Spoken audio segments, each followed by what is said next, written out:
என்எல்சிக்காக நிலங்களை கையகப்படுத்துவதை கண்டித்து கடலூர் மாவட்டத்தில் பாமக இன்று முழு அடைப்புக்கு அழைப்பு விடுத்திருந்தது.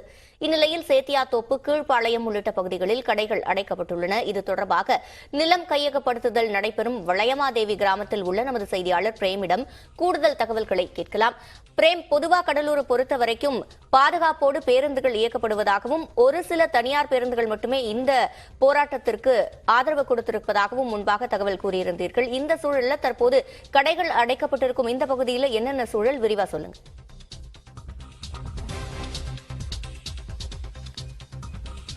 சிவரஞ்சனி, கடலூர் மாவட்டம் நெய்வேலி என்எல்சி நிறுவனம் தற்போது அதன் சுற்றியுள்ள பகுதிகளில் 2006ஆம் ஆண்டு முதலே நிலங்களை கையகப்படுத்தும் பணியில் ஈடுபட்டிருக்கிறது. அதாவது சுரங்க விரிவாக்க பணிக்காக நிலங்களை கையகப்படுத்தப்பட்டு ஈடுபட்டிருக்கிறது.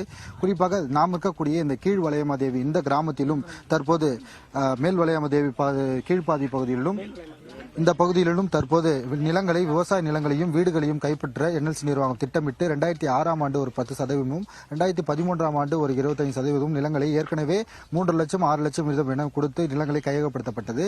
தற்போது கடந்த 2 நாட்களாக இந்த இடத்தில் நிலங்களை சமன்படுத்தும் பணியில் இந்த ஜேசிபி இயந்திரங்களை, ராட்சச இயந்திரங்களை கொண்டு ஈடுபட்டது. இதற்கு கிராம மக்கள் முற்றிலுமாக எதிர்ப்பு தெரிவித்து கடுமையான போராட்டம் என்பது ஈடுபட்ட நிலையில் பாமக சார்பில் இன்று மாபெரும் ஒரு போராட்டம் என்பது, முழு அடைப்பு போராட்டம் என்பது நடைபெற்றுவதாக அறிவித்தனர். அதன்படி காலையிலிருந்தே கடலூர் மாவட்டத்தில் வழக்கம் போல் பேருந்துகள் என்பது இயக்கப்பட்டாலும் ஒரு சில இடங்களில் கடைகள் என்பது அடைக்கப்பட்டிருக்கிறது. ஒரு சில வணிகர் அமைப்புகள் ஆதரவு தெரிவித்ததால் ஒரு சில கடைகள் இயக்கப்பட்டு வருகிறது. தற்போது நாம் இருக்கக்கூடிய பகுதி இந்த பாதிக்கப்பட்ட கிராமம்.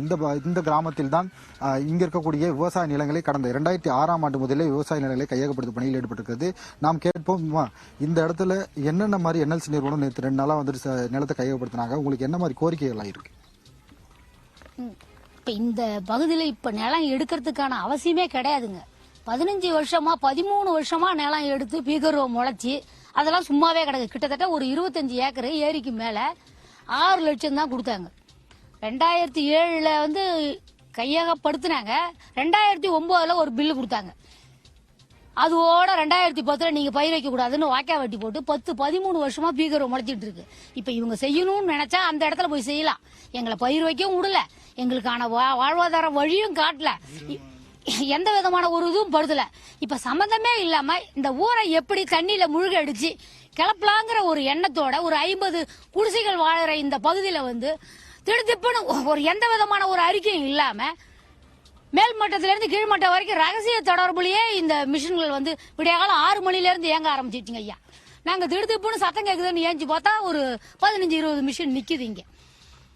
இந்த ஒரு சூழ்நிலையில பார்த்தா என்னைக்கும் 9:30-10 மணிக்கு கிளப்புற ஒரு 100 நாள் வேலைக்குள்ள ஜனங்களை முத நாள் முடிஞ்சு கையெழுத்து முடிஞ்சு வாரம் முடிஞ்ச ஒரு வேலைய உங்களுக்கு மறுநாள் இன்னைக்கு வேலை உண்டு, நீங்க அனைவரும் கண்டிப்பா நடுமோதுக்கு போகணும்னு எங்களை கிட்டத்தட்ட ஒரு 1.5 மைல் அளவுல ஒரே வாரத்து கொரோனா டயத்துல கூட எங்களுக்கு தொடர்ந்து வேலை கொடுக்கல.